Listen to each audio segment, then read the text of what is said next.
الحمد لله وكفى وسلام على عباده الذين اصطفى أما بعد فأعوذ بالله من الشيطان الرجيم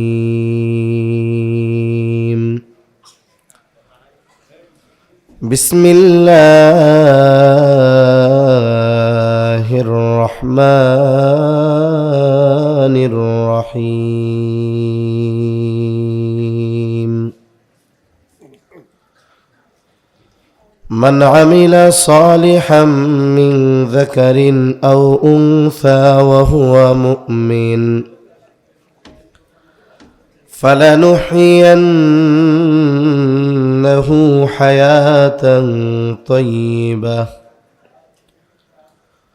ولنجزينهم أجرهم بأحسن ما كانوا يعملون. وقال رسول الله صلى الله عليه وسلم ذاق طعم الإيمان من رضي بالله ربا وبالإسلام دينا وبمحمد نبيا ورسولا. وقال رسول الله صلى الله عليه وسلم من قال رضيت بالله ربا وبالإسلام دينا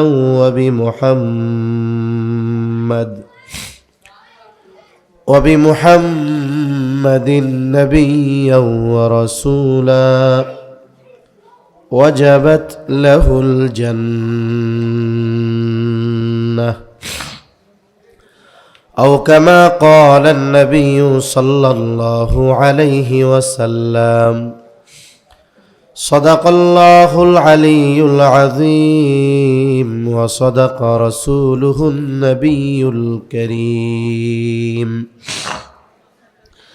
ونحن على ذلك لمن الشاهدين والشاكرين والذاكرين والحمد لله رب العالمين. سبحانك لا علم لنا إلا ما علمتنا إنك أنت العليم الحكيم.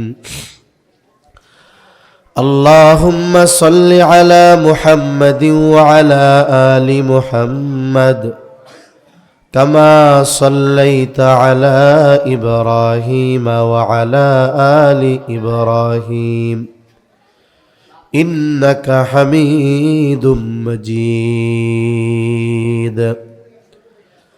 اللهم بارك على محمد وعلى آل محمد كما باركت على إبراهيم وعلى آل إبراهيم إنك حميد مجيد. আলহামদুলিল্লাহ। ঐতিহ্যবাহী ঢাকা জেলার অন্তর্গত ধামরাই থানাধীন কান্টাঘাটি হাফিজুল উলুম মাদ্রাসা ও ইয়াতিমখানার হাফেজ ছাত্রদের পাগড়ি প্রদান উপলক্ষে বার্ষিক ওয়াজ মাহফিলের সম্মানিত শ্রদ্ধেয় সভাপতি, প্রধান অতিথি, বিশেষ অতিথিবৃন্দ সহ সম্মানিত শ্রদ্ধেয় উলামায়ে কেরাম, সামনে উপস্থিত মুরব্বিয়ানে কেরাম, সমবয়সী যুবক বন্ধু, স্নেহের ছোট ভাই, মাইকের আওয়াজ যত দূরে যায় নিজ নিজ স্থানে অবস্থানরতা সম্মানিতা শ্রদ্ধা মা ও বোন, আল্লাহ তাআলার দরবারে অগণিত শুকর যে মহান মালিক হায়াতে বরকত দিয়ে সুস্থ রেখে এতক্ষণ পর্যন্ত মাওলানা আব্দুল মালিক ধলেশ্বরী সাহেব হজরতের জবানে খুবই গুরুত্বপূর্ণ কথা শ্রবণ করবার, সেই ধারাবাহিকতায় আরও কিছু দিনই মুযাকারা করার তৌফিক যে মহান মনিব আমাদের দান করেছেন, সে মহান মনিবকে খুশি করার জন্য মোহাব্বতের সাথে জবান খুলে অন্তর থেকে কালিমাতুশ শুকর পাঠ করি, আলহামদুলিল্লাহ। অগণিত দুরুদ ও সালাম সৈয়দুল আম্বিয়া, আশরাফুল আম্বিয়া, খাতামুল আম্বিয়া, ইমামুল মুরসালিন, রহমাতুল লিল আলামিন, মুহাম্মাদুর রাসূলুল্লাহ সাল্লাল্লাহু আলাইহি ওয়াসাল্লামের উপর। আমি আপনাদের খেদমতে পবিত্র কোরআনুল করিম থেকে একটি আয়াত ও রসূল আকরাম সাল্লাল্লাহু আলাইহি ওয়াসাল্লামের অগণিত হাদিস থেকে একটা হাদিস পাঠ করেছি। আল্লাহ তাআলার কাছে তৌফিক চাই, আল্লাহ তাআলা কিছু কথা বলার তৌফিক দেন যেগুলো আমাদের সবার দুনিয়া এবং আখিরাতের জন্য কল্যাণকর হয়। সকলে জবান খুলে বলি আমিন। এই মাহফিল উপলক্ষে অনেক দোকান বসছে না? এখন আস্তে আস্তে দোকান ভাঙার সময়। এই সময়ে বেচা কেনার চাইতে দোকানদারদের হিসাব হলো যে আজকের ব্যবসায় আমার লাভ কি হইল, সারাদিন খাটলাম, বাড়িতে রাতে কি নিয়ে ফিরব, এর একটা হিসাবের চিন্তা এখন প্রত্যেকটা দোকানদারের মাথার মধ্যে আছে। অনুরূপভাবে অনেক রাত, 11:30, শীতের রাত, অনেক রাত। একটা জিনিস খুব ভালো লাগতেছিল, বয়ানের শেষে আমিও আব্দুল মালিক ধলেশ্বরী বাইরে বলতেছিলাম, আমার মনে হয় আপনি 1টা পর্যন্ত যদি বসে থাকতেন, ওই যে দেওয়ার একটা লাইন যে তৈরি হয়েছে, আমার মনে হয় এটা চলতে থাকতো। এটা খুব ভালো একটা বিষয়। কত জায়গায় তো বক্তা হয়রান হয়ে যায়, মাগার একটা টেকা মাদ্রাসার লেগে বের হয় না। আর এই জায়গার অবস্থা দেখলাম, আপনারা আলহামদুলিল্লাহ এমনভাবে দিচ্ছেন, ভাই বলতে বলতে হয়রান হয়ে যাইতেছে। আল্লাহ তাআলা আরও বরকত দান করেন আপনাদের, সকলে বলি আমিন। একটু পরে আমরাও সবাই চলে যাব, আমাদেরও হিসাব করতে হবে। এই যে সময় এখানে ব্যয় করলাম, থাকলাম, আমার প্রফিট কি হলো, আমি কি নিয়ে গেলাম। এই চিন্তা যদি প্রত্যেকটা ওয়াজ মাহফিলের শ্রোতা বক্তা আমরা যদি করতাম, তাহলে আমাদের জীবনের বড় সম্পদের যেই ভান্ডার, জ্ঞানের ভান্ডার, ইলমের ভান্ডার, আমলের ভান্ডার, এটা অনেকটা সমৃদ্ধ হয়ে যাইত। তা সম্মানিত উপস্থিতি, যে আয়াতখানা আপনাদের খেদমতে তিলাওয়াত করেছি, এই আয়াতের মধ্যে আল্লাহ সুবহানাহু ওয়া তাআলা নারী পুরুষ যদি আমলে সলেহ করে, নেক আমল করে, শর্ত হলো 1 নাম্বার, তাকে অবশ্যই ইমানদার হতে হবে। ইমানদার নারী আর পুরুষ যদি নেক আমল করে, আল্লাহ তাআলা এই ধরনের নেক আমল করনেওয়ালা ওয়ালি নারী পুরুষের জন্য 2 ধরনের পুরস্কারের ঘোষণা দিয়েছেন। কয় ধরনের? 2 ধরনের। সহিহ মুসলিমের মধ্যে একাধিক বর্ণনা আসছে। হযরত আনাস রাদিয়াল্লাহু তাআলা আনহু থেকে বর্ণিত, নবীজি সাল্লাল্লাহু আলাইহি ওয়াসাল্লাম বলেন, ভালো কাজের প্রতিদানের ব্যাপারে নবীজি সাল্লাল্লাহু আলাইহি ওয়াসাল্লাম বলেন, আল্লাহ তাআলা প্রত্যেকের ভালো কাজের প্রতিদান দেন। এত জোরে কইছেন সুবহানাল্লাহ। আপনারা এই যে এতক্ষণ ভালো কাজ করছেন, এগুলোর প্রতিদান দুনিয়ার মানুষের কাছে চান? কার কাছে? আরো জোরে, কার কাছে? আল্লাহর কাছে। আল্লাহ তাআলা বান্দার প্রত্যেকটা ভালো কাজের প্রতিদান দেন। এখন আল্লাহর বান্দা যে শুধু ইমানদাররা তা না, কাফেররাও তো আল্লাহর বান্দা। এখন তারা স্বীকার করুক আর না করুক, আল্লাহর বান্দা, আল্লাহর সৃষ্টি। হাদিসের মধ্যে আসছে, যখন কোনো ইমানদার ভালো কাজ করে, নেক কাজ করে, তার নেক কাজের প্রতিদান আল্লাহ তাআলা দুনিয়াতে কিছু দেন, আখিরাতে পরিপূর্ণ দেন। আর যে বেঈমান, সে যখন দুনিয়াতে কোনো ভালো কাজ করে, তার এই ভালো কাজের প্রতিদান যা দেওয়ার আল্লাহ তাআলা দুনিয়ায় দেন, আখিরাতে তার জন্য কোনো কিছু নাই। মূল কথাটা হলো যে আল্লাহ তাআলা প্রত্যেকের ভালো কাজের প্রতিদান দেন।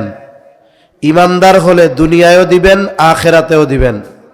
আর যদি বেঈমান হয় তারটাও দেন, তবে ঈমান না থাকার কারণে আখিরাতে পাবে না, পাবে যা পাওয়ার কোথায়?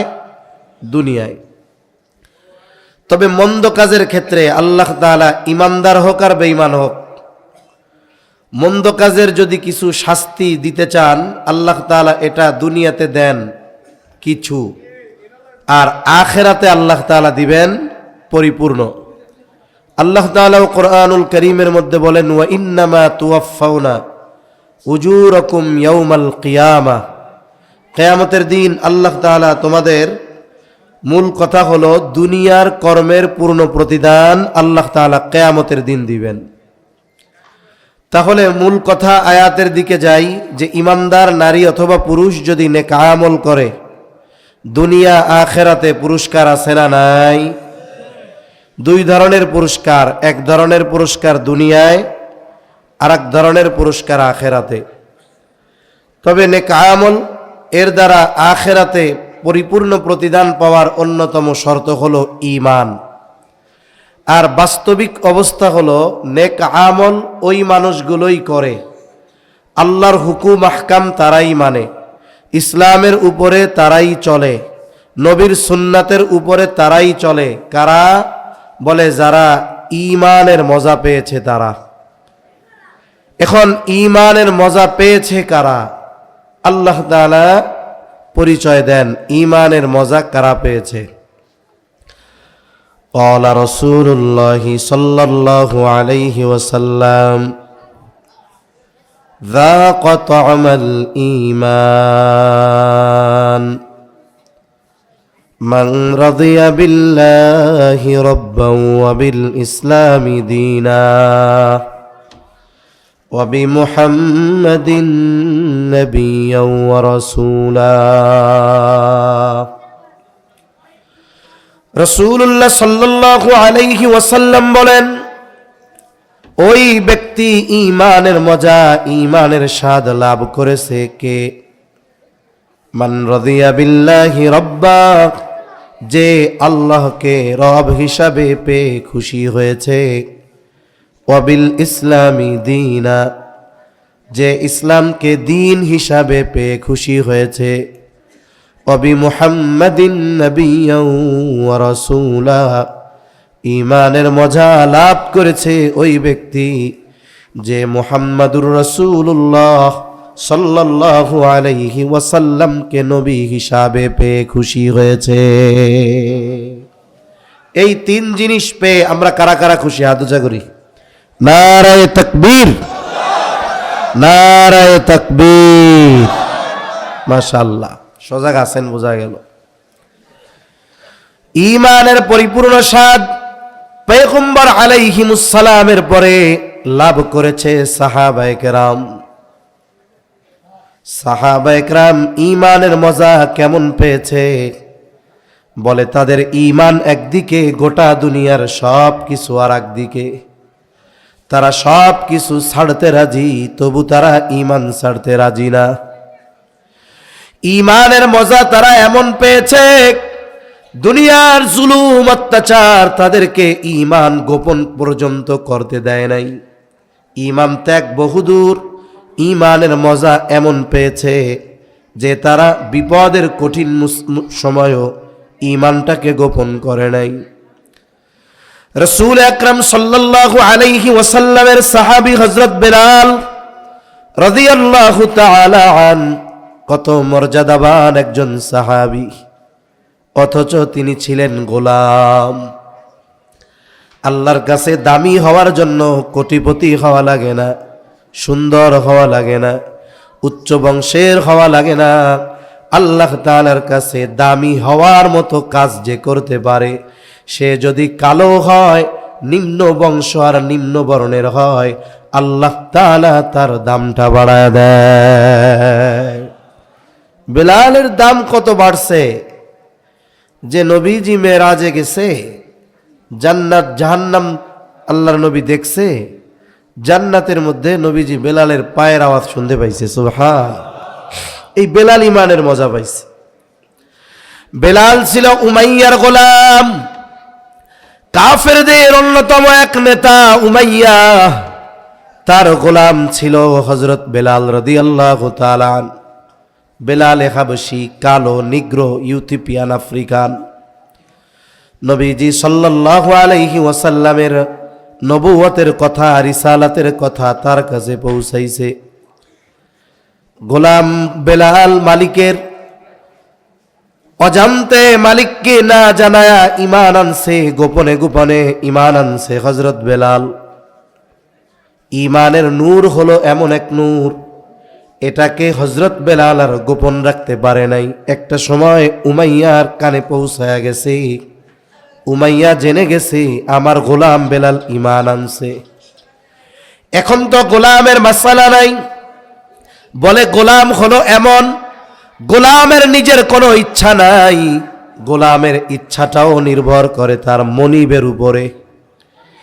এই যে দেখেন, আমরা হলাম কার গোলাম? জোরে গণ, আরো জোরে বলেন কার গোলাম?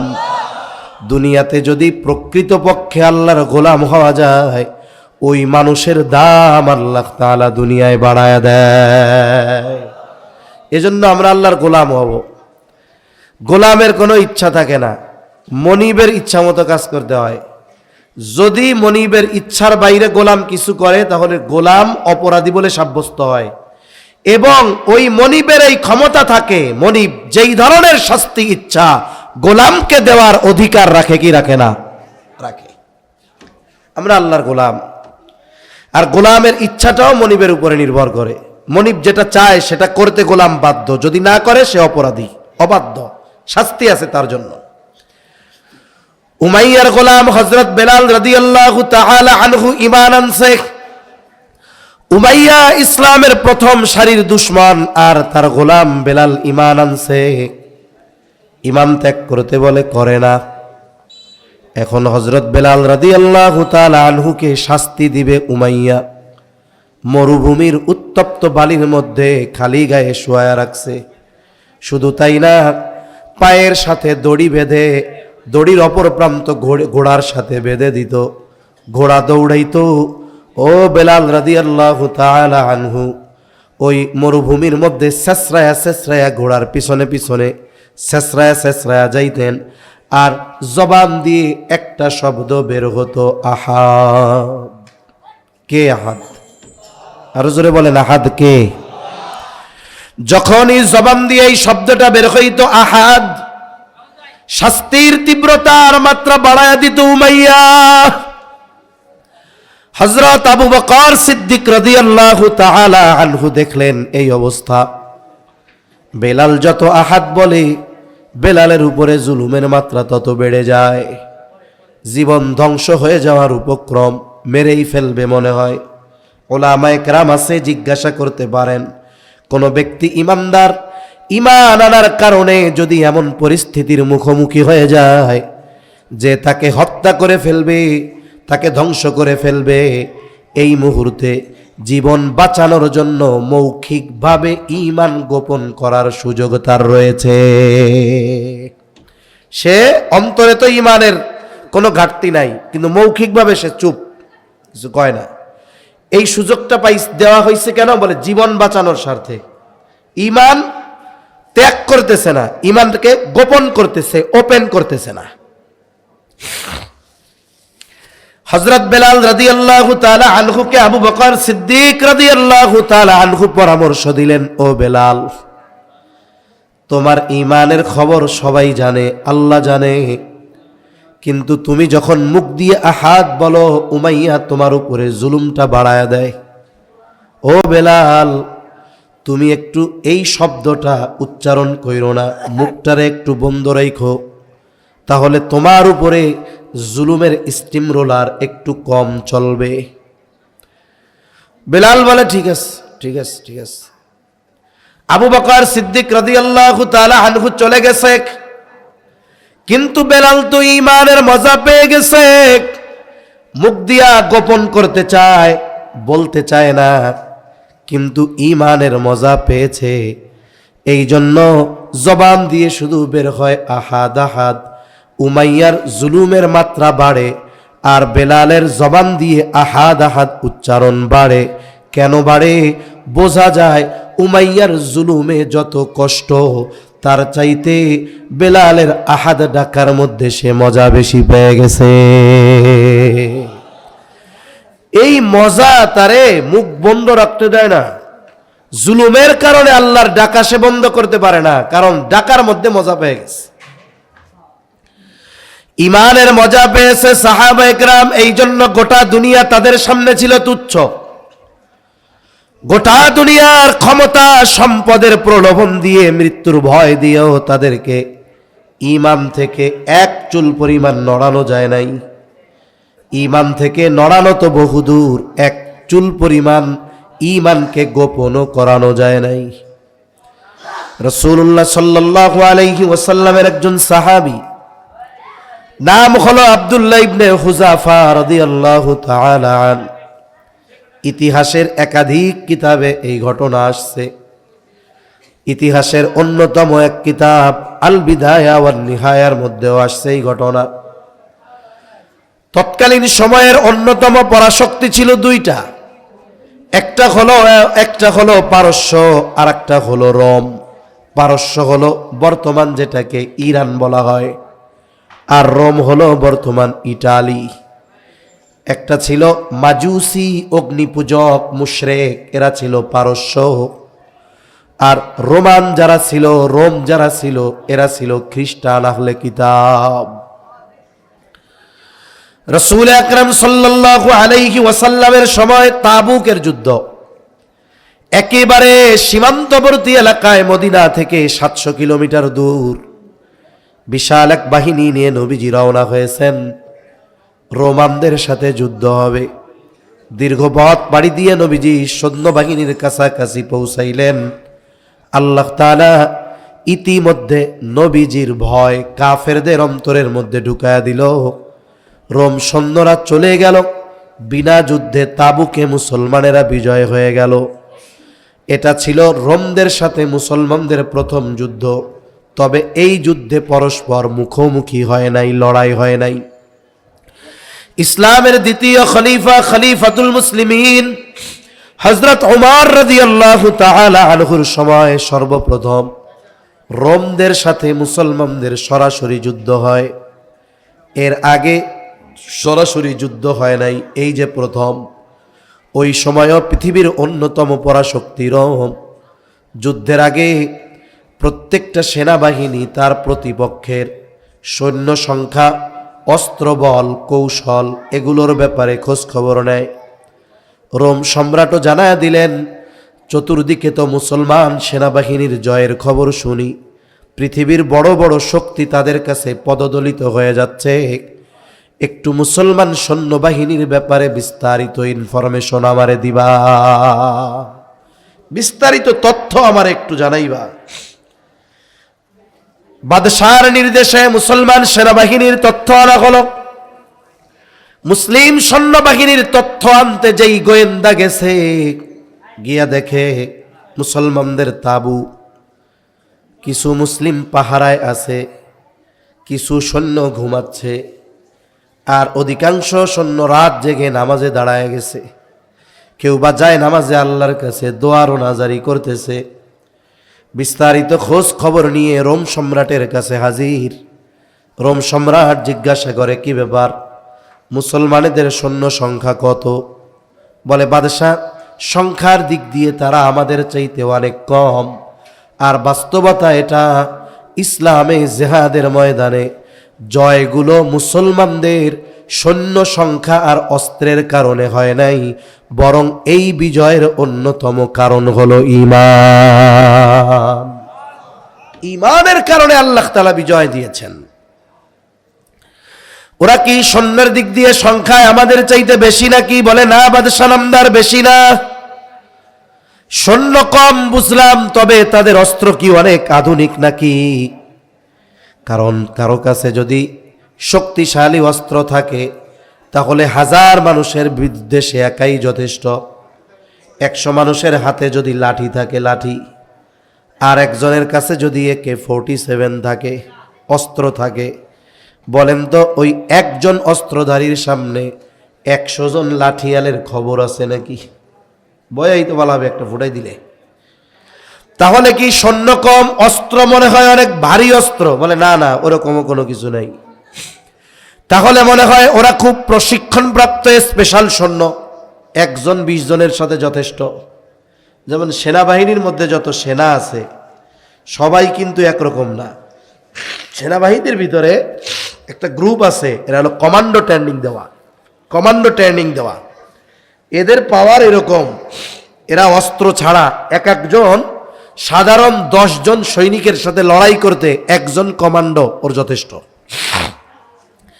তাহলে স্পেশাল কোনো ট্রেনিং নেওয়া নাকি? বলে না, স্পেশাল কোনো ট্রেনিং নাই, বরং এরা গতানুগতিক কোনো সেনাবাহিনীর সদস্য নয়।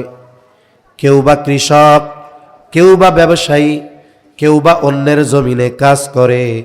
যখন যুদ্ধের প্রয়োজন তাদের খলিফা তাদেরকে আহ্বান করে, জমি ছেড়ে, ব্যবসা ছেড়ে, চাকরি ছেড়ে সব কিছু বাদ দিয়ে তারা যুদ্ধ করতে হাজির হয়ে যায়। ওরা তো চিন্তা করে যুদ্ধ জয়ের মাধ্যম হলো সৈন্য সংখ্যা বেশি, নাইলে অস্ত্র বেশি, না হলে প্রশিক্ষণ প্রাপ্ত হতে হবে। ওরা তো মনে করে এটা। তাহলে তারা বাহিনীর বিরুদ্ধে জয় লাভ করে কেমনে? বলে বাদশাহ নামদার 1 নাম্বার, তারা মৃত্যুর পরোয়া করে না, মৃত্যুকে তারা ভয় পায় না। ফেল লাগবে না, মৃত্যুকে তারা ভয় পায় না, বরং তারা যুদ্ধের ময়দানে মৃত্যুকে আলিঙ্গন করার জন্য যায়, শহীদ হওয়ার জন্য যায়। বাদশাহ চিন্তা করে, দেখছো আমার সৈন্যবাহিনীর বেতন দিয়া, ফ্যাসিলিটি দিয়া এদেরকে যুদ্ধের ময়দানে যদি পাঠাই, একটু বিপদ দেখলে পিছু হটে, আর এরা মরতে যায় কোন কারণে? মৃত্যুকে তারা ভয় করে না কোন কারণে? বলে এই যে তাদের অন্তর থেকে মৃত্যুর ভয় দূর করে দিল কোন জিনিস? বলে এটার নাম হলো ঈমান। ঈমানের পাওয়ার তাদের অন্তর থেকে মৃত্যুর ভয়কে দূর করে দিছে। এজন্য ওরা পরোয়া করে না, পিছু হটে না। ওরা চিন্তা করে হয়তো মরবো, নাহলে জিতবো, যা হবে হবে। তা দুনিয়ার মানুষ বাঁচার জন্য কত কিছু করে, আর এরা মরার জন্য যায়। এরা তো অদ্ভুত মানুষ। সেনাবাহিনীর প্রধানকে আদেশ দিলেন, সেনাপ্রধান, যুদ্ধের ফলাফল যা হয় হোক, কিছু জীবিত মুসলমান সৈন্য আমার কাছে ধরে পাঠাইবা, আমি একটু তাদের ঈমানটাকে পরীক্ষা করব। যুদ্ধ শুরু হয়ে গেল। ঐতিহাসিকেরা বলেন মুসলমানদের একটা কাফেলা রোম সৈন্যদের হাতে আটক। কোন কোন ইতিহাসের কিতাবের মধ্যে আসছে 40 জনের একটা দল আটকা পড়ছে। বাদশাহর আদেশ, তাদেরকে জীবিত বন্দী করে পাঠিয়ে দেওয়া হলো রাজধানীতে। বাদশাহর কাছে খবর দেওয়া হলো, বাদশাহ নামদার, মুসলমানদের একটা দল আমাদের হাতে আটক, আপনি নির্দেশ দিলেই আপনার কাছে হাজির করা হবে। বাদশাহ পরের দিন দরবারে হাজির করার আদেশ দিলেন। বাদশাহ রাজ দরবারে উপস্থিত। মুসলিম 40 জন আটককৃত সৈন্যকে বাদশার সামনে হাজির করা হলো। সৈন্যবাহিনীর স্পেশাল পোশাক থাকে, দেখলেই বোঝা যায়। যুদ্ধের ময়দানে গেলে যুদ্ধের পোশাক থাকে, কিন্তু যুদ্ধের ময়দান থেকে যেই মানুষগুলোকে আটক করে আনা হয়েছে এদের গায়ে তো গতানুগতিক যুদ্ধের পোশাক সবার গায়ে নাই। কারো গায়ের পায়ে জুতা নাই, মাথায় শিরস্ত্রাণ নাই, গায়ে লৌহ বর্ম নাই, কারো জামা ছেঁড়া সেলাই করা, কারো পায়ের মধ্যে জুতা নাই, চুলগুলা উস্কো খুস্কো, দাড়িগুলো ধুলায় মলিন, চেহারাটা ভুলায় মলিন। এই মানুষগুলার দিকে তাকালে মনে হয় না এই মানুষগুলার সামনে ওই সময়ের অন্যতম পরাশক্তি সেনাবাহিনীরা পদদলিত হয়ে যাইত। কেমন যেন মনে হচ্ছে রাস্তা থেকে ওইটা আসছে। এরা সেই সেনাবাহিনী, এরা সেই সেনাবাহিনী যাদের কাছে দুনিয়ার বড় বড় শক্তিরা মুহূর্তের মধ্যে মাথা নত করতে বাধ্য হয়। এরা তারা অবাক হয়ে গেছে বাদশাহ। বাদশাহ এবার বলেন, এই তোমাদের এই দলের আমিরকে, কাফেলার নেতাকে? যুবক একজন দাঁড়িয়ে গেছে, বলে আমি হলাম এই কাফেলার আমির, আমি হলাম এই দলের নেতা। স্বাভাবিকভাবে কোনো গোত্র বংশ তাদেরকে যদি নিজের পক্ষে আনতে হয়, সেটিং ফিটিং সবার সাথে হয় না, হয় হলো নেতাদের সাথে, ঠিক না? আব্দুল্লাহ ইবনে খুজাফা দাঁড়ায় বলে, আমি হলাম এই কাফেলার নেতা। নাম কি? আব্দুল্লাহ ইবনে হুযাফা শত্রুর সাথে রোম বাদশার আচরণ ছিল এইরকম, রোম সম্রাটের আচরণ ছিল এইরকম, কোনো কথা নাই, কোনো জিজ্ঞাসা নাই, সরাসরি নির্দেশ, এগুলাকে শুলিতে চড়ায়া হত্যা করো অথবা শিরচ্ছেদ করে দাও। কিন্তু আজকে তো তার ব্যাপারটা ভিন্ন দেখা যায়। তিনি কাফেলার আমিরকে ডাক দিয়ে বলে, আব্দুল্লাহ তুমি আমার কাছে আসো, আমার পাশে বসো। রাজদরবারের সবাই চিন্তা করে বাদশার মাথা খারাপ হয়ে গেল নাকি। তারা তো চিন্তা করেছে এই বুঝি বলে যাও সবগুলারে কতল করো, কত বড় সাহস, আমার বিরুদ্ধে যুদ্ধ করতে আসে। কিন্তু বাদশাহ তো ব্যতিক্রম আচরণ করতেছে, কি ব্যাপার? সবার নজর এই দিকে। বাদশাহ আব্দুল্লাহ ইবনে হুযাফাকে নিজের পাশে এনে বসায়, বলে আব্দুল্লাহ তোমাকে দেখবার পর তোমার প্রতি আমার একটা ভালোবাসা, একটা সফট কর্নার তৈরি হয়ে গেছে। আমি চাই তোমার সাথে শত্রুতার সম্পর্ক নয়, তোমার সাথে আমার একটা হৃদ্রতার সম্পর্ক হোক, ভালোবাসার সম্পর্ক হোক, দীর্ঘদিনের একটা সম্পর্ক হোক। তবে আব্দুল্লাহ তোমার আমার মধ্যে এই সম্পর্কের ক্ষেত্রে একটা জিনিস বাধা হয়ে দাঁড়ায় গেছে। ও আব্দুল্লাহ আমি খ্রিস্টান আর তুমি মুসলমান, আমি যেটা চাই তুমি খ্রিস্ট ধর্ম যদি ত্যাগ করো তাইলে তোমাকে আমি আমার কাছের মানুষ বানায় নিব। হত্যা তো করবই না, তুমি হয়ে যাবে আমার কাছের মানুষ, একান্ত আপনজন। তুমি চিন্তা করতেছ তুমি ধর্ম ত্যাগ করবা আর এলাকায় যাবা, তোমারে ছাড়বে না, টেনশনের কারণ নাই, কোথাও যাওয়া লাগবে না তোমার। আমার ঘরে সুন্দরী একটা যুবতী কন্যা আছে, আমার একমাত্র কন্যা, এই কন্যা আমি তোমার সাথে বিবাহ দিয়ে দিব। বিবাহের দিন গোটা রোম সাম্রাজ্যের অর্ধেক আমি তোমার নামে লিখে দিব, আর আমার মৃত্যুর পর তুমি বাকি অর্ধেকের মালিক হয়ে যাইবা। তুমি হবা এই বিশাল সাম্রাজ্যের একচ্ছত্র অধিপতি। কি পাইবা? জান বাঁচবো, আমার কাছের মানুষ হইতে পারবা, সাথে সাথে আমার মেয়েরে বিবাহ করতে পারবা, সাথে সাথে নগদে পাবা অর্ধেক, মারা যাওয়ার পরে বাকি পুরা এই সাম্রাজ্যের মালিক তুমি। সব কিছু দিমু, শর্ত কি? ঈমান ছাড়তে হবে। কি ছাড়তে হবে জোরে বলেন? গ্রহণ করতে হবে কুফরি, ছাড়তে হবে ঈমান। সাহাবা একরামের কাছে এই দুনিয়ার সবচাইতে প্রিয়, পছন্দের, মুহাব্বতের যেই জিনিস সেটার নাম হলো ঈমান। কি জোরে বলেন? আর সবচাইতে ঘৃণার যেই জিনিস সেটার নাম হলো কুফরি আর আল্লাহর নাফরমানি। সবচেয়ে অপছন্দের জিনিস কুফরি, সবচাইতে পছন্দের জিনিস ঈমান। আচ্ছা, আমি যদি আপনারে প্রস্তাব দিই বা আপনি যদি আমাকে প্রস্তাব দেন, আমি যদি আপনার এই কথা বলি যে আপনার সবচাইতে পছন্দের জিনিসটা আমাকে দিবেন, বিনিময়ে আপনাকে কি নিতে হবে?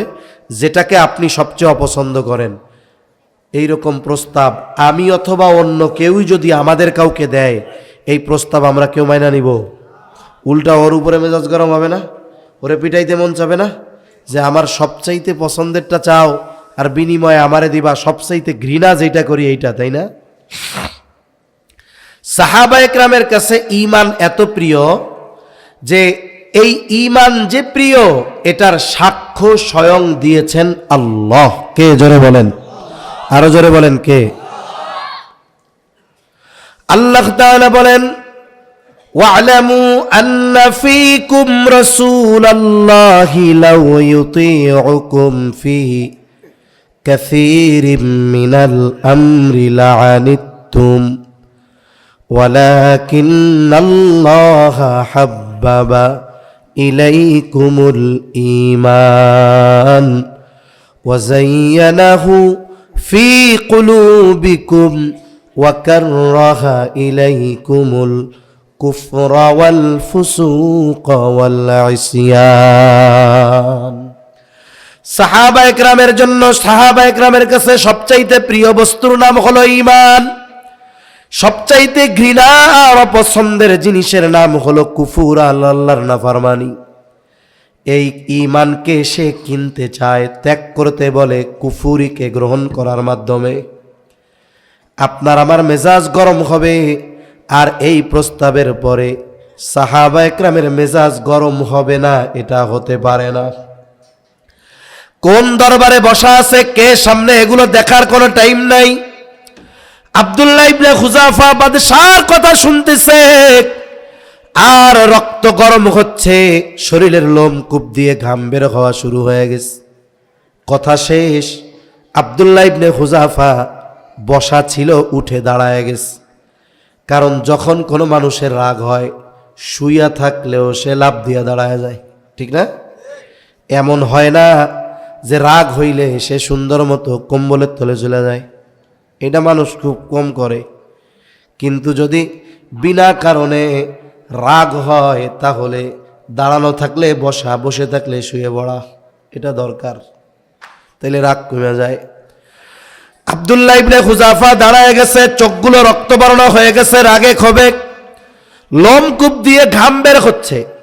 বাদশার দিকে ফিরে রক্ত চক্ষুতে তাকিয়ে ঈমানি আওয়াজে উচ্চ কণ্ঠে বলতেছে, এই রোমের কুকুর, তুই কি দুনিয়ার বিনিময়ে আমার ঈমান কিনতে চাস? তুই শুনে রাখ, এ তো তোর সামান্য রোম সাম্রাজ্য। তুই যদি আমাকে গোটা দুনিয়ার মালিকও বানায় দেস, তুই শুনে রাখ, আমি আমার ঈমান তোর কাছে বিক্রয় করব না। এরা তো গোটা দুনিয়ার বিনিময়েও ঈমান দিতে চায় না। নির্বাচন আইতেছে, সকালে এক কাপ চা, রুটি আর বিড়ি একটা পান, ঈমান বেচছে এক মার খায়, বিকেলে বেচবো আর এক মার খায়, ঠিক কিনা বলেন? ঈমান আমরা তো চা আর বিড়িতেই বিক্রি করে দেই। চা আর পান আর বিস্কিটে আমাদের ঈমান বিক্রি হয়ে যায়। অথচ রোম সাম্রাজ্যের প্রস্তাব ঈমানের উপরে অটল। হেকমতও দেখায় নাই যে একটু মৌখিক গোপন কইরা বাদশাহ হইয়া যায়, এরপরে যা করার করমুনে, এটাও করে নাই। কারণ ঈমানের মজা পাইছে, ওই ঈমান গোপন করার ইচ্ছাও তাদের নাই। রোমের মানুষ কোনোদিন এটা স্বপ্নেও দেখে নাই, স্বপ্নেও দেখে নাই যে কোনো মানুষ তাদের বাদশার সামনে উঁচু আওয়াজে কথা বলতে পারে আর ধমক দিতে পারে, এটা তো স্বপ্নেও দেখবে না। একজন রে এমনি ওই গত টার্মে যখন বাংলাদেশে পতিত সরকার যারা দেশ থেকে পলায়ন করছে, যারা কি এক অবস্থার সৃষ্টি করছে, তা একদিন এক জায়গায় আমি বলতেছিলাম যে মনে করেন কেউ যদি স্বপ্নে দেখছে ওই জামানায়, ওই সময় 5-7 বছর আগে, সে স্বপ্নে দেখছে যে সে প্রধানমন্ত্রী হয়েছে। স্বপ্নে তো আমরা কত কিছুই দেখি, তাই না? কত কিছুই দেখতে পারি। আমাদের স্বপ্ন তো আর ওহি না, যা দেখছি প্রধানমন্ত্রী হয়েছে, স্বপ্নে দেখছে। তা আমি একজনকে কইলাম যে ভাই, এই স্বপ্ন পরের দিন সকালবেলায় সে বলতে গেছে, মনে করেন ধামরাই থানার একজন দেখছে বা অন্য এলাকার একজন দেখছে। পরের দিন চিন্তা করছে স্বপ্নটা তো খুব ভালো, আমি একটু থানার ওসি সাহেবরে গিয়া স্বপ্নটা শোনাই। এখন ওসি সাহেবের কাছে যায়, ওসি সাহেব কি হয়েছে? একটা স্বপ্ন দেখছি, আপনারে শোনাইতে আসছি। কি স্বপ্ন? তো স্বপ্নে দেখছি যে আমি বাংলাদেশের প্রধানমন্ত্রী হয়ে গেছি। তা আমি কইলাম যে বলেন তো ওর অবস্থা কি হবে? কয় ওসি ওরে পিটাবে আর কবে তুই স্বপ্নে দেখলি, এছাড়া অন্য কোনো স্বপ্ন দেখতে পারস নাই? প্রধানমন্ত্রী হইছস বেটা, স্বপ্নে এটা দেখছস? তার মানে মানুষের অবস্থা এমন হয়ে গেছে, ঠিকমতো স্বপ্ন দেখাও বিপদ ছিল, ঠিক না? তার রোমের মানুষ কোনোদিন স্বপ্নেও দেখে নাই, কল্পনাও করে নাই যে তাদের বাদশাকে কেউ ধমক দিয়ে কথা বলতে পারে। এইরকম অনাকাঙ্ক্ষিত, অকল্পনীয় কোনো বিষয় যখন বাস্তবে পরিণত হয়, তখন অনেক সময় মানুষ হতবম্ব, নির্বাক হয়ে যায়, কিংকর্তব্য বিমূঢ় হয়ে যায়। কি হইল এটা, এই নিয়ে চিন্তা ভাবনা করতে কিছু মুহূর্ত তার অতিবাহিত হয়ে যায়। এক ধমকে গোটা দরবার নিশ্চুপ, বাদশাহ হতবাক। কি হইল? ও চিন্তা করছে এত বড় প্রস্তাব দিছি, এই প্রস্তাব কেউ ফিরায় নাকি? বাদশাহ এক ধমকে হতবাক, রাগে ক্ষোভে অন্দর মহলে চলে গেছে। ভেতরে গিয়ে ফরমান পাঠায়া দিছে, কত বড় স্পর্ধা! আমার মুখের উপরে, আমার হাতে বন্দি, আমার উপরে ধমক দিয়া কথা কয়। ঈমানের বড়াই দেখায়, ঈমানের পাওয়ার দেখায়, যা ওকে জেলখানার মধ্যে বড়, খাবারও দিবা না, পানিও দিবা না, দেখি ওর ঈমানের এই পাওয়ার কতক্ষণ থাকে। ডাক্তারকে নির্দেশ দিয়ে দিয়েছে, ও ডাক্তার, খোঁজ খবর রাখবা, যখন দেখবা অবস্থা বড় খারাপ, খানা পানি না হইলে অবস্থা খারাপ হয়ে যাবে, জানাইবা। ঐতিহাসিকেরা লিখে, জেলখানার মধ্যে আব্দুল্লাহ ইবনে হুযাফা 1 সপ্তাহ পার হয়ে গেছে, খাবারও নাই, পানিও নাই। আমরা মাঝে মধ্যে খাবার যদি দুপুরেরটা 2 ঘন্টা লেট হয়, পেটের মধ্যে কেমন যেন ইন্দুর লাফালাফি শুরু হয়ে যায়, তাই না?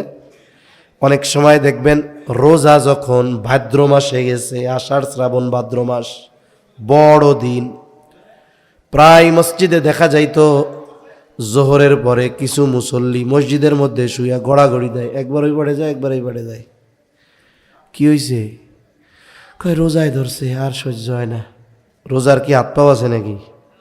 তার মানে কি? কয় যে খিদা লাগছে, এটা হলো মূল কথা। অথচ সেহরির সময় কিন্তু গলা পর্যন্ত ডাউনলোড। কতজন সেহরির সময় এই পরিমাণ ডাউনলোড দেয়, পানি খাইতে খাইতে, ভাত খাইতে খাইতে আইসা ফজরের নামাজে আসে না। কেন? কয় হুজুর রুকু দিতে গেলে সব বের হয়ে যাইব গা, এই জন্য একটু দেরি করে পড়ছি। অথচ একটু পরে 8, 10, 12 ঘন্টা পরে ক্ষুধায় এরকম দৌড়াদৌড়ি শুরু হয়ে যায়। 1 সপ্তাহ খাবারও দেয় নাই, পানিও দেয় নাই। এত দুর্বল, জেলখানার মধ্যে শুয়ে আছে, বাহির থেকে বোঝা যায় না বেঁচে আছে নাকি মারা গেছে। ডাক্তার ভেতরে ঢুইকা পালস চেক কইরা দেখে অবস্থা খারাপ, খানা পানি না দিলে যে কোনো মুহূর্তে বিপদ। বাদশার কাছে গিয়ে বলে, বাদশাহ নামদার, আব্দুল্লাহ ইবনে হুযাফার অবস্থা ভালো না, খানা পানি যদি না দেওয়া হয় যে কোনো মুহূর্তে মারা যেতে পারে। বাদশাহ আহলে কিতাব, সে 1 নম্বরে প্রলোভন দিছে, ঈমান কিনতে পারে নাই। 2 নম্বরে কঠোরতা অবলম্বন করে খানা বন্ধ করে দৈহিকভাবে দুর্বল বানায় দিছে। সে জানে খাবার দেই নাই, শারীরিকভাবে দুর্বল হয়েছে, এখন যদি হারাম খাওয়াইতে পারি আশা করা যায় ঈমানি দুর্বলতা চলে আসবে। ডাক্তারকে বলে, যাও খাবার পানি নিয়ে যাও, তবে খাবার নিবা শুকরের গোস্ত, পানি নিবা মদ মেশানো পানি। এগুলো কি জোরে বলেন তো? হারাম। হারাম খাবার খাইয়া মানুষের যত দৈহিক শক্তি হোক না কেন, ঈমানি শক্তি থাকে না। এজন্য এই পৃথিবীর যত হারাম খোর আছে সবগুলো দেখবেন ঈমানের দিক দিয়ে দুর্বল, সবগুলো ঈমানের দিক দিয়ে দুর্বল। দৈহিক শক্তি থাকতে পারে কিন্তু ঈমানি কুওয়াত তাদের মধ্যে নাই। সাথে সাথে হারাম খোর যারা, ওদের চামড়া সুন্দর হতে পারে কিন্তু চেহারার মধ্যে নুরানি ঈমানি আভা থাকে না। আর যারা নেককার, হালাল খায়, হারাম পরিত্যাগ করে, কুসকুইসা কালো যদি হয়, ওই চেহারার মধ্যে ঈমানের নূর চমকায়, ঠিক কিনা কন? সেজন্য খাবারের প্রভাব আছে। কিন্তু আব্দুল্লাহ ইবনে হুযাফার জন্য শুকরের গোশত আর মদ মেশানো পানি নিয়ে যাও। যখন সে খাবার গ্রহণ করবে ওই সময় তাকে জানাইবা খাবারটা শুকরের গোশত আর মদ মেশানো পানি। বাদশার নির্দেশে খাবার আর পানি নিয়ে যাওয়া হলো। মানুষ যখন দীর্ঘ সময় ক্ষুধার্ত থাকে এক হালাত, কিন্তু ক্ষুধার্ত ব্যক্তি যখন খাবারের ঘ্রাণ পায়, খাবার দেখে, তখন তার ক্ষুধার তীব্রতা বেড়ে যায়। 15 ঘন্টা রোজা রাখতে হবে। সেহরি খাইছে, এরপর থেকে 15 ঘন্টা রোজা রাখতে হবে, দীর্ঘ সময়, প্রায় 15 ঘন্টার কাছাকাছি কিন্তু আমরা রোজা রাখছি কিছুদিন আগেও। এখন 15 ঘন্টা ধরেন, 14 ঘন্টা 55 মিনিট হয়ে গেছে, তাহলে ইফতারের আছে কয় মিনিট? এই লোক না খাইয়া আছে 14 ঘন্টা 55 মিনিট। সারাদিন খাবারের সামনে যায় নাই, পানির সামনে যায় নাই, কিন্তু যেই 5 মিনিট আগে ইফতার সামনে নিয়ে বসছে, এইবার এই 5 মিনিট আর যায় না, খালি ঘড়ির দিক 15 বার তাকায়, আর একটু পর পর কয়, কি রে টাইম হয় না, আজান দেয় না কে রে? ঠিক কিনা কন? এই টাইমে এরকম কেন হয়? হওয়ার কারণ হইল, এই যে চোখ যখন খাবার দেখছে, নাক যখন ঘ্রাণ পাইছে, তখন ব্রেন থেকে পাকস্থলীর কাছে মুহূর্তের মধ্যে খবর পৌঁছায় যে, দোস্ত তুই আর মুখ বন্ধ করে থাকিস না, হা কর, সামনে খাওন চলে আইছি। এইবার পাকস্থলী হা করে, তখন ক্ষুধা লাগে, তীব্রতা বাড়ে ক্ষুধার। এই 5টা মিনিট সহ্য হয় না, তখন খিদা কিন্তু বেশি লাগে, পানির তৃষ্ণা তখন বেশি লাগে। অথচ আরো যদি 3 ঘন্টা রোজা রাখা লাগতো কোনো অসুবিধা হইতো না। সমস্যাটা কি হইল? খাবার সামনে আসার কারণে ক্ষুধার তীব্রতা বাড়লো, চাহিদা বাড়লো। আব্দুল্লাহ ইবনে হুযাফা তৃষ্ণার্ত, ক্ষুধার্ত, সামনে খাবার আর পানি, খাবার নিবে খাবার জন্য। এই মুহূর্তে ডাক্তার বলে, আব্দুল্লাহ খাবার কিন্তু শুকরের গোশত আর মদ মেশানো পানি। আব্দুল্লাহ ইবনে হুযাফা দৈহিকভাবে দুর্বল কিন্তু ঈমানের দিক দিয়ে সবল। যখনই কানে আওয়াজ গেছে শুকরের গোশত আর মদ মেশানো পানি, উলামায়ে কেরাম আছে, জিজ্ঞাসা করবেন, যদি কোনো ব্যক্তি এমন কোনো পরিস্থিতিতে পড়ে যায় যেই জায়গায় হালাল খাবার নাই, হালাল পানিও নাই, কিন্তু খাবার পানির অভাবে তার অবস্থা বড় করুণ, বলে জীবন বাঁচানোর জন্য যতটুকু গ্রহণ না করলেই নয়, ততটুকু গ্রহণ করার অনুমতি ইসলাম তাকে দিয়েছে। ডাক্তার বলে না খাইলে মরবা, কিন্তু খাবার শুকরের গোশত আর মদ মেশানো পানি। আব্দুল্লাহ ইবনে হুযাফার কানে যখনই আওয়াজ গেছে খাবার হারাম, দৈহিক শক্তি নয় ঈমানি শক্তিতে আব্দুল্লাহ ইবনে হুযাফা বলে, বাদশাহ ডাক্তার এগুলো সরায় ফেল, আমার জীবন যদি চলে যায় যাক, তবু আমি আব্দুল্লাহ হারাম খাবার আমার ঠোঁটের সাথে লাগাবো না। এক ধমকে ডাক্তার বাদশার কাছে গিয়া বলে, বুঝলাম না কিছু, একটু আগে এটা নড়েও না চড়েও না, কথাও কইতে পারে না, যেই আপনার কথা মতো কইছি শুকরের গোশত আর মদ মেশানো পানি, এমন ধমক দিছে, কয় লাথি মেরা ফলাইয়া দিমু, সরা, মইরা গেলেও খামো না। বাদশা বুঝতে পারলেন এর ঈমানের পাওয়ার বেশি, এবার পরীক্ষার কঠোরতা আরো বাড়াতে হবে।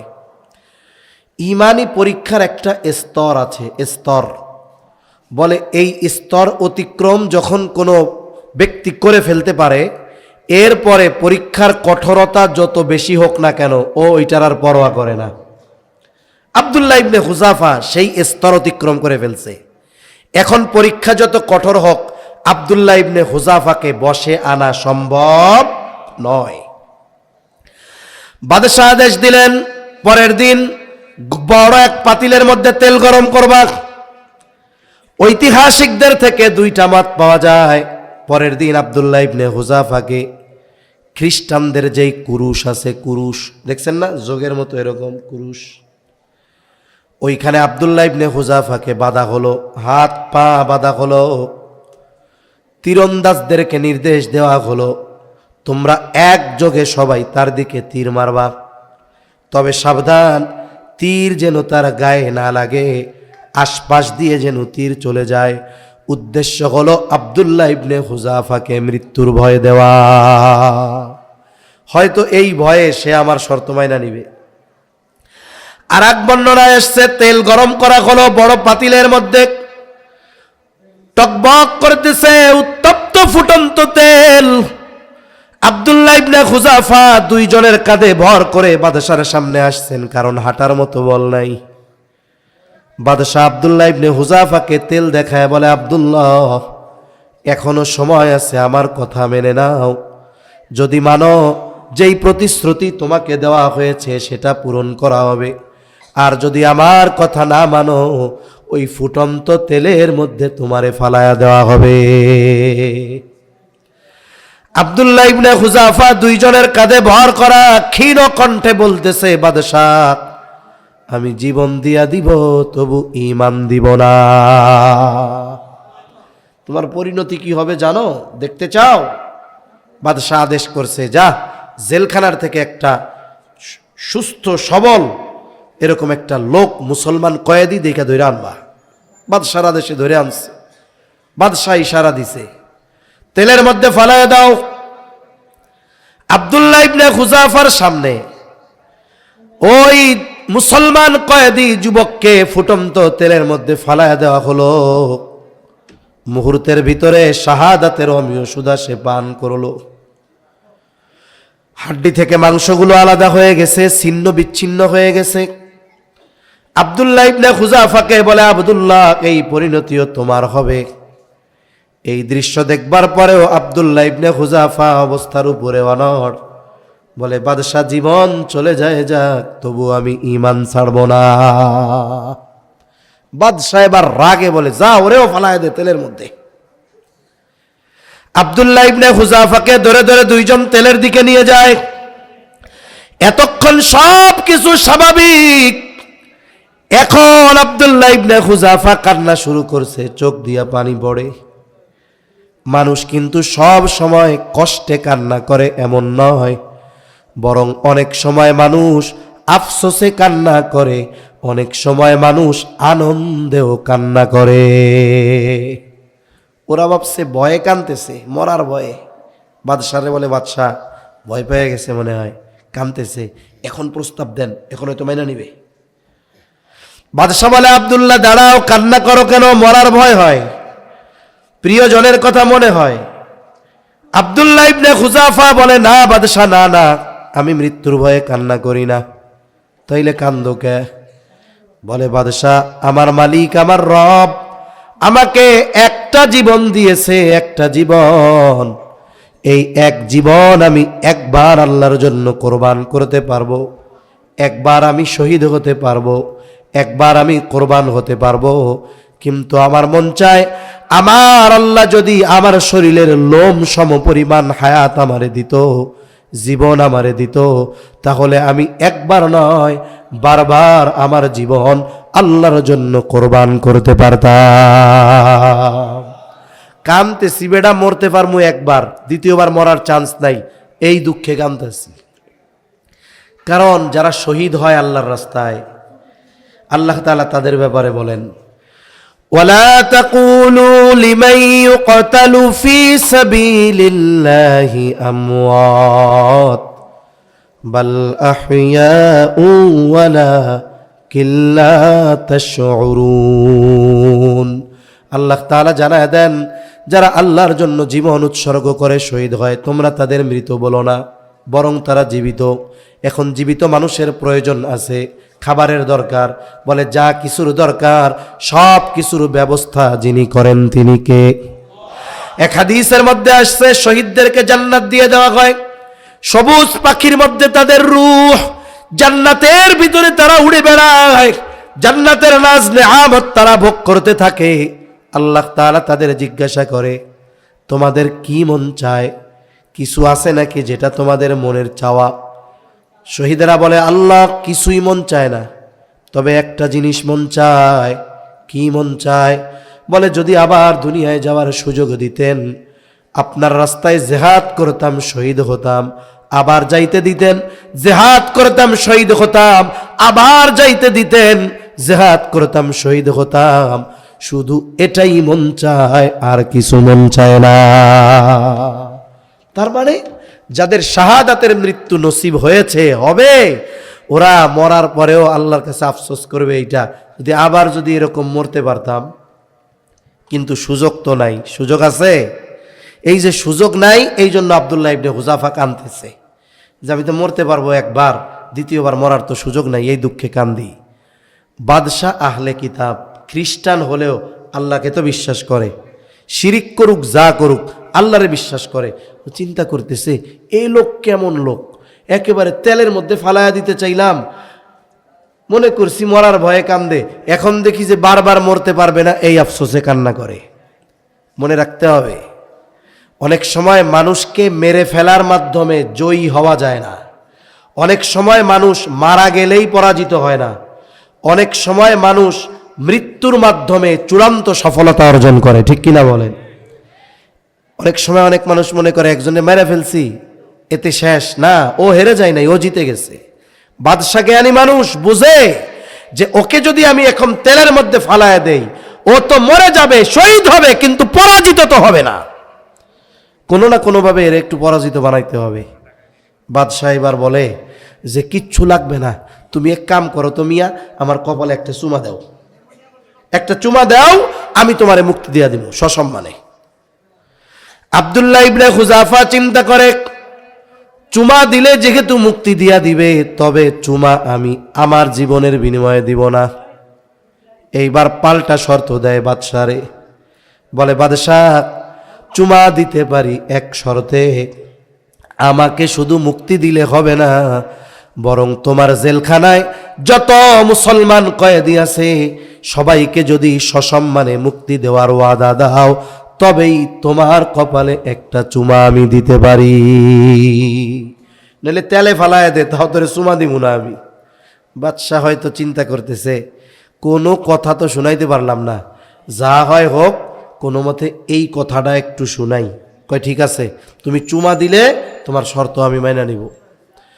আব্দুল্লাহ ইবনে খুজাফা বাদশার কপালে একটা চুমা দিলেন। বাদশাহ প্রতিশ্রুতি রক্ষা করলেন। আব্দুল্লাহ ইবনে খুজাফা এবং জেলখানায় যত কয়েদি সবাইকে সসম্মানে মুক্তি দিয়ে দিলেন। বিশাল এক কাফেলা নিয়ে আব্দুল্লাহ ইবনে খুজাফা খলিফাতুল মুসলিমিন ওমর রাদিয়াল্লাহু তাআলা আনহুর কাছে হাজির। ঘটনা শুনাইতেছেন। যখন ঘটনা শেষ, হযরত ওমর রাদিয়াল্লাহু তাআলা আনহু বলেন, তোমরা সবাই আব্দুল্লাহ ইবনে খুজাফার কপালে একটা একটা কইরা চুমা দিবা। এই কথা বলে তিনি মেম্বার থেকে নেমে আসলেন। সর্বপ্রথম তিনি নিজে আব্দুল্লাহ ইবনে খুজাফার কপালে, জোরে বলেন তারা কি? অথচ তাদের বিদ্বেষ করার লোক এই দুনিয়ায় আছে না নাই? অথচ তাদের মতো ঈমান আনার নির্দেশ আল্লাহ তাআলা আমাদেরকে দিয়েছেন। আমিনু কামা আমানান নাস, আমাদেরকে আল্লাহ বলতেছে তোমরা ঈমান আনো ওই সমস্ত মানুষদের মতো। কাদের মতো? সব মুফাসসিরিনে কেরাম একমত, সাহাবায়ে কেরামের মতো তোমরা ঈমান আনো। যাদের ঈমানের উপমা আল্লাহ দেন, যাদের ঈমান কত প্রিয় এই ঘোষণা আল্লাহ দেন। অথচ আমরা অনেক সময় দেখি ওয়াজের চেয়ারে বসে, মসজিদের মেম্বারে বসে দাঁড়িয়ে তাদের সমালোচনা করে, এদের বুকের মধ্যে বিন্দু পরিমাণ কম্পন আসে না। আল্লাহ এদেরকে সহি বুঝ দান করেন। আব্দুল্লাহ ইবনে খুজাফার ঈমান কেমন? দুনিয়ার প্রলোভন দিয়ে ঈমান থেকে তাকে টলানো যায় নাই, শাস্তি দিয়ে খাবার বন্ধ করে ঈমান থেকে টলানো যায় নাই, সাক্ষাৎ মৃত্যুকে কেমন যেন সামনে এনে মৃত্যুর ভয় দিয়ে ঈমান থেকে টলানো যায় নাই। বলে কেন যায় নাই? ঈমানের স্বাদ এই পরিমাণ তারা পেয়েছে, জীবন চলে যায় যাক, জীবনের সামনে, ঈমানের সামনে একটা জীবন নয়, তাদের হাজার জীবন তুচ্ছ। কেন পেল তারা এই ঈমানের স্বাদ? বলে ঈমানের স্বাদ পাওয়ার অন্যতম কারণ রদিয়া বিল্লাহি রব্বা, এরা তো আল্লাহকে রব হিসাবে পেয়ে খুশি হয়েছে, ইসলামকে দিন হিসাবে পেয়ে খুশি হয়েছে, মুহাম্মাদুর রাসূলুল্লাহ সাল্লাল্লাহু আলাইহি ওয়াসাল্লামকে নবী হিসাবে পেয়ে খুশি হয়েছে। ওনারাও খুশি, আমরা খুশি হইছি কি হই নাই? সবাই খুশি হইছি। তবে সব খুশি মুখ দিয়া প্রকাশ করলে হয় না। সব খুশি দাঁত খিলখিল করে হাসি দিলেও খুশির প্রকাশ হয় না। কিছু খুশির প্রকাশ কর্মের মাধ্যমে দেখাতে হয়। আর এই যে খুশি, আমি আল্লাহকে রব হিসাবে পেয়ে খুশি, ইসলামকে দিন হিসাবে পেয়ে খুশি, মুহাম্মাদুর রাসূলুল্লাহকে নবী হিসাবে পেয়ে খুশি, এটা শুধু মুখ দিয়ে বললে হবে না, বরং এটা আমল কর্মের মাধ্যমে খুশির বহির্প্রকাশ করতে হবে। এখন আসল খুশি তাইলে কে? বলে যে রবের সকল হুকুম আহকাম মেনে চলে, রব যেটা করতে বলছে করে, রব যেটা নিষেধ করেছে সেটা থেকে বিরত থাকে। বলে এই ব্যক্তি মূলত আল্লাহকে রব হিসাবে পেয়ে খুশি হয়েছে। মুখ দিয়া বললেই হবে না, রবের হুকুম আহকাম যে মেনে চলে সেই রব হিসাবে আল্লাহকে পেয়ে খুশি হয়েছে। এখন ইসলাম পেয়ে আমরা খুশি। এখন মনে করি আমি ইসলাম মুসলমান, আমার ধর্ম ইসলাম, এতটুকুতে খুশি হলে তো হবে না। ইসলাম আমার জীবনের পারতে পারতে, পদক্ষেপে পদক্ষেপে, মুহূর্তে মুহূর্তে ইসলাম থাকতে হবে, ঠিক কিনা বলেন? অথচ আমার ব্যক্তিগত জীবনেও ইসলাম নাই, পারিবারিক জীবনে নাই, রাজনৈতিক জীবনে নাই, সামাজিক জীবনে নাই, রাষ্ট্রীয় জীবনে নাই। আরে রাষ্ট্রীয় জীবন তো আছে, পরে রাখেন, আগে তো আমার ব্যক্তিগত জীবনে ইসলাম লাগবে। রাষ্ট্রীয়ভাবে ইসলাম প্রতিষ্ঠিত করার প্রচেষ্টা দোয়া অব্যাহত রাখতে হবে, কিন্তু এর আগে আমি যে দোয়া করতেছি আমার মধ্যে তো ব্যক্তিগত ইসলাম থাকতে হবে, এটাও তো আমার মধ্যে নাই। এজন্য যারা এই উসুলের উপরে চলে যে রাষ্ট্রীয়ভাবে ইসলাম প্রতিষ্ঠা হলে আমরা পরিপূর্ণ ইসলাম মানব, তাদের এই মূলনীতি ভুল। ইসলাম আমি না মেনে, পরিবারকে না মানিয়ে, সমাজকে না মানিয়ে রাষ্ট্রীয়ভাবে ইসলাম প্রতিষ্ঠা এটা বড় কঠিন, ঠিক কিনা বলেন? এটা বাস্তব, মানেন আর না মানেন। তাহলে আমাকে ইসলামের উপরে চলতে হবে, তবেই বোঝা যাবে যে আমি ইসলাম পেয়ে খুশি। আমার মধ্যে সুন্নাত থাকতে হবে, সুন্নাত নবীর আদর্শ থাকতে হবে, সিরাত সুরাত থাকতে হবে, তাহলেই বোঝা যাবে আমি মুহাম্মদ সাল্লাল্লাহু আলাইহি ওয়াসাল্লামকে নবী হিসাবে পেয়ে খুশি। যদি এই তিন জিনিসের প্র্যাকটিক্যাল আমল আমার মধ্যে না থাকে, তাহলে প্রকৃতপক্ষে আমি খুশি হতে পারি নাই, আর ঈমানের মজা আমার আপনার দ্বারা লাভ করা সম্ভব নয়। আর যে ঈমানের মজা পায় নাই, সে ওই যে চা বিস্কুটের দরে সকালে 3 বার বিকালে 5 বার ঈমান বেচবে। ঢাকা শহরে কিছু জমি আছে, যেই দখল দিতে যায় জমি কেনার পরে ও যাইয়া দেখে এই জমি এর আগে 15 জনের কাছে বিক্রি হয়েছে। এরকম কিছু জমি আছে না? আমাদের ঈমানের অবস্থা এরকম, কতবার যে এটার বেচা কিনা চলে। আর আমি আপনি যদি প্রকৃতপক্ষে ঈমানের স্বাদ চাই, এই 3 বিষয়ের উপরে প্র্যাকটিক্যাল আমল করতে হবে। কবরে গিয়া 3টা প্রশ্ন আছে না নাই? এই 3 প্রশ্ন এগুলোর সাথে সম্পৃক্ত। রব কে প্রশ্ন করবে, আমাদের রব কে? জবাব কে দিতে পারবে? যে নকল নিয়ে যাবে, মুখস্থ করে যাবে সে না, বলে দুনিয়ায় যে রবের হুকুম আহকাম মেনে চলছে সে। দ্বিতীয় প্রশ্ন, আমা দীনুক, তোমার দিন কি? জবান খুলে বলেন আমাদের দিন কি? এখন কে জবাব দিতে পারবে? নকল নিয়ে গেলে জবাব দেওয়া যাবে? মুখস্থ করলে জবাব দেওয়া যাবে? জবাব দিতে পারবে সে যে দুনিয়ায় ইসলাম অনুযায়ী চলছে সে। 3 নম্বর প্রশ্ন করবে নবীজিকে দেখিয়ে, মা হাযার রাজুলুল্লাযী বুইসা ফীকুম, অথবা প্রশ্ন করবে ওমান নবিয়্যুক, তোমার নবী কে? এখন নবীজিকে দেখা জবাব তো সে দিতে পারবে, অথবা সেই বলতে পারবে আমার নবী মুহাম্মাদুর রাসূলুল্লাহ সাল্লাল্লাহু আলাইহি ওয়াসাল্লাম, যে দুনিয়ায় নবীর সুন্নাতের উপরে ছিল সে।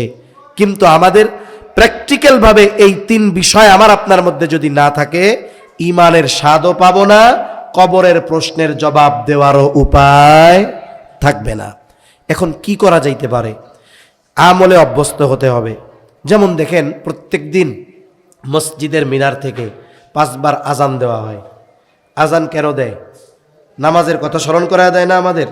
অনেক সময় আমরা ঘড়িতে অ্যালার্ম দেই, কেন দেই? যে কোনো প্রয়োজন বা সময় মতো ওঠার জন্য, কথা শেষ, সময় মতো ওঠার জন্য অ্যালার্ম দেই। এখন এই অ্যালার্ম কেন দেই? যেন উঠতে পারি, কাজটা করতে পারি। এজন্য এই 3 বিষয়ের উপরে তো আমাদের দুনিয়ায় চলতে হবে, নাইলে আখেরাতে নাজাত পাওয়ার কোনো উপায় নাই। এজন্য নবীজি এই 3 বিষয়টারে অ্যালার্মিং আমল বানায় দিছেন। কি আমল? জোরে বলেন। অ্যালার্মিং আমল।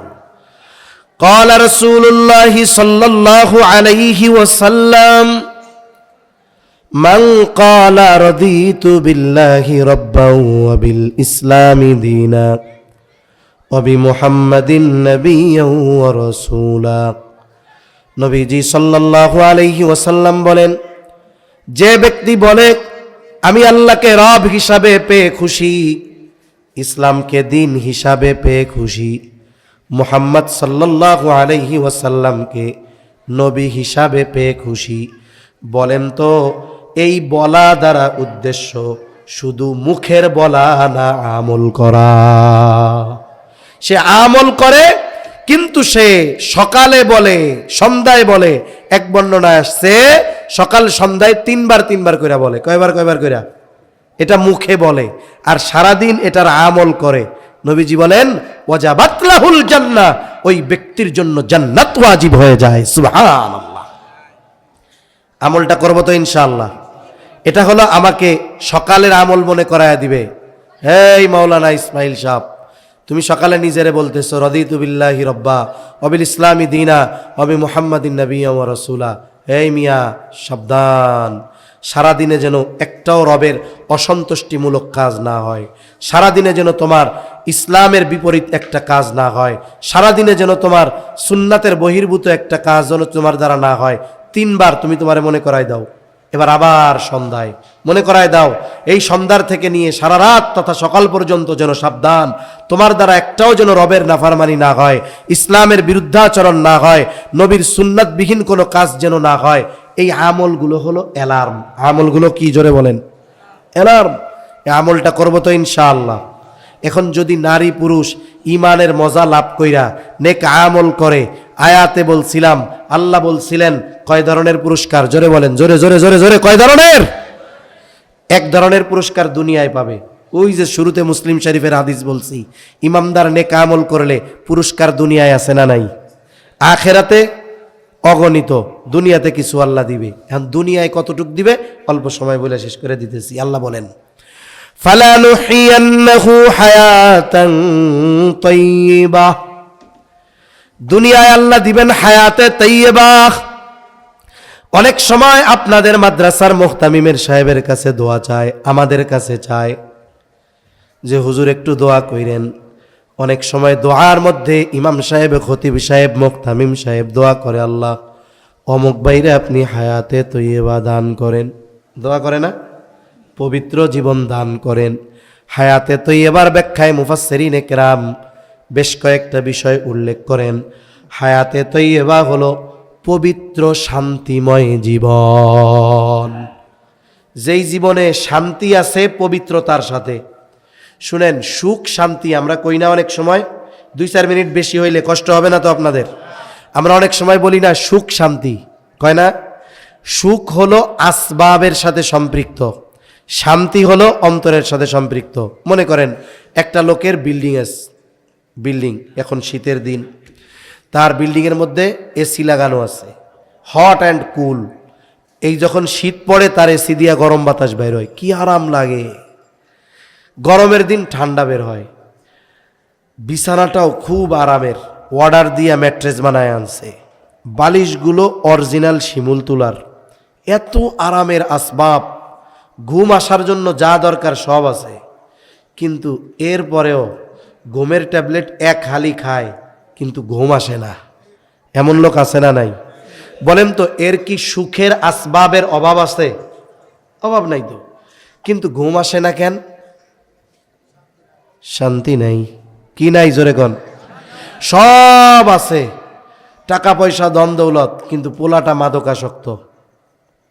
সব আছে, ওই বাপ মার শান্তি আছে? আর একজনের বাড়ি হলো কেমন জানেননি? শীত নাই গরম নাই, টপ টপ করে পানি পড়ে। ছোটবেলা একটা কবিতা পড়ছিলাম জসিমউদ্দিন, আসমানি রে দেখতে যদি তোমরা সবে চাও, রহিমউদ্দির ছোট্ট বাড়ি রসুলপুরে যাও। বাড়িতে নাই কি জানি, বাড়ি তো নয় পাখির বাসা, বেন্না পাতার সানি, একটুখানি বৃষ্টি হলে গড়িয়ে পড়ে পানি। তা ওনার বাড়ির অবস্থা হলো ওই রকম। শীতের সময় ফুরফুর করে বাতাস ঢুকে, বৃষ্টির সময় পানি ঢুকে, ছাদ দিয়াও পড়ে, বেড়া দিয়াও ঢুকে। মাথার তলে যে বালিশ দেয় মোটামুটি ইট ভাটার ইটের মতো শক্ত, কিছু বালিশ আছে না এরকম গাঢ় ব্যথা হয়ে যায় দিলে।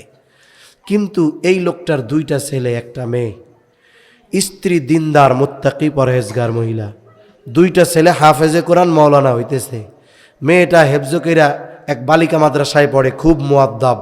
ওই লোকের এসিও নাই, ঘরে ফ্যানও নাই, কারেন্টও নাই, কিন্তু দিলে কি আছে? জোরে বলেন কি আছে? ওনার যে কি শান্তি, ওই কোটি টাকার মালিক এসি রুমের মধ্যে বসে এটা পাবে না। অথচ সে শান্তির জন্য সব করতেছে, কিন্তু শান্তি নাই। আল্লাহ তাআলা হায়াতে তৈয়বার ব্যাখ্যায় মুফাসসিরিনে কেরাম বলেন, পবিত্র শান্তিময় জীবন আল্লাহ তারে দিবে।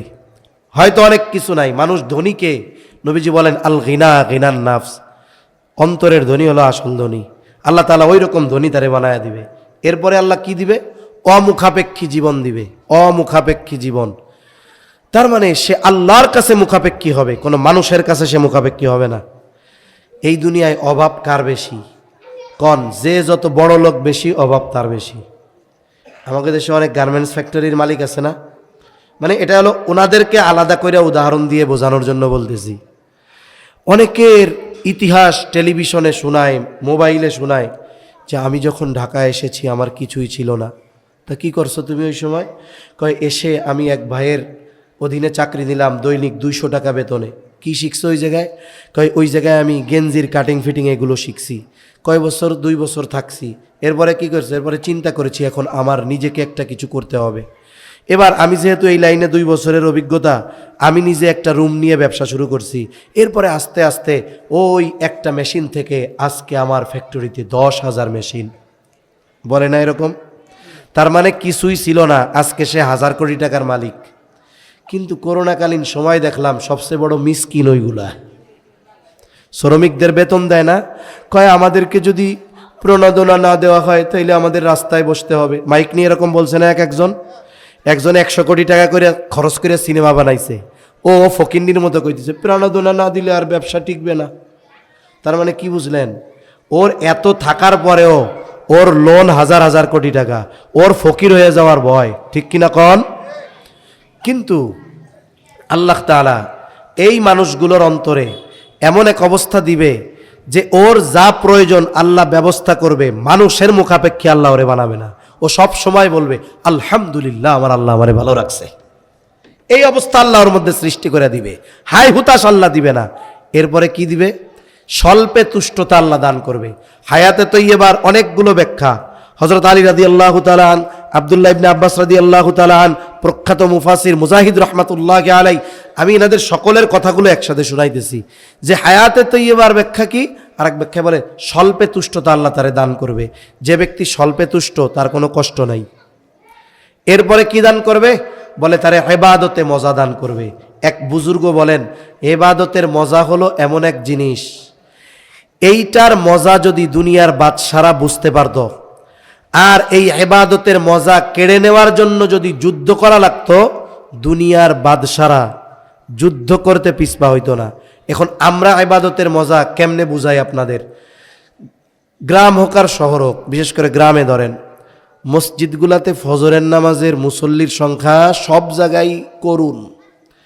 আর বিশেষ করে ফজরে যেই মুসল্লিরা আসে, অধিকাংশ দাড়ি পাকা, চুল পাকা, চামড়া গোছানো, ঠিকমতো হাঁটতে পারে না।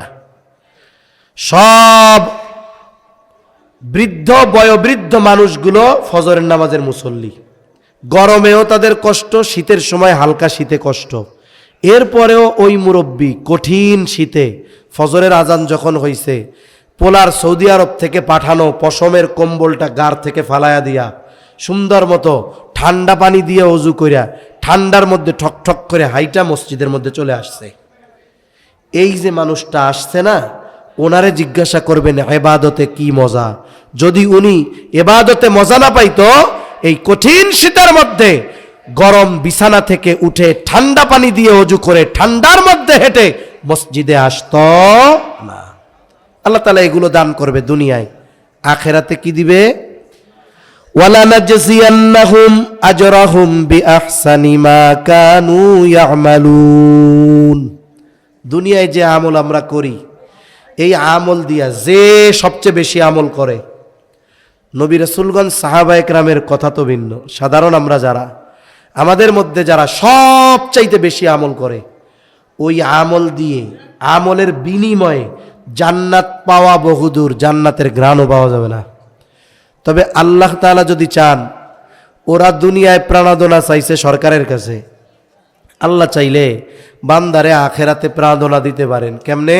বলে বান্দা তুই যা করছস এই আমলের প্রতিদান হিসাবে, আমলের তুলনায় অকল্পনীয় অগণিত গুণ উত্তম প্রতিদান হিসাবে আল্লাহ আমাদের দিবেন জান্নাত। সুবহানাল্লাহ।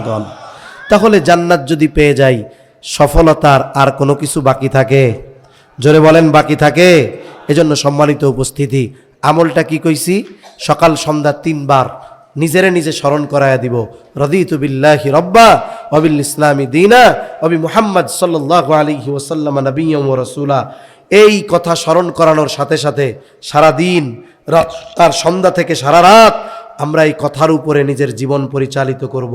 ইমানের মজা পাবো, আমল আল্লাহর কাছে পৌঁছাবে, হায়াতে তৈয়বা পাবো, আখিরাতে জান্নাত পাবো।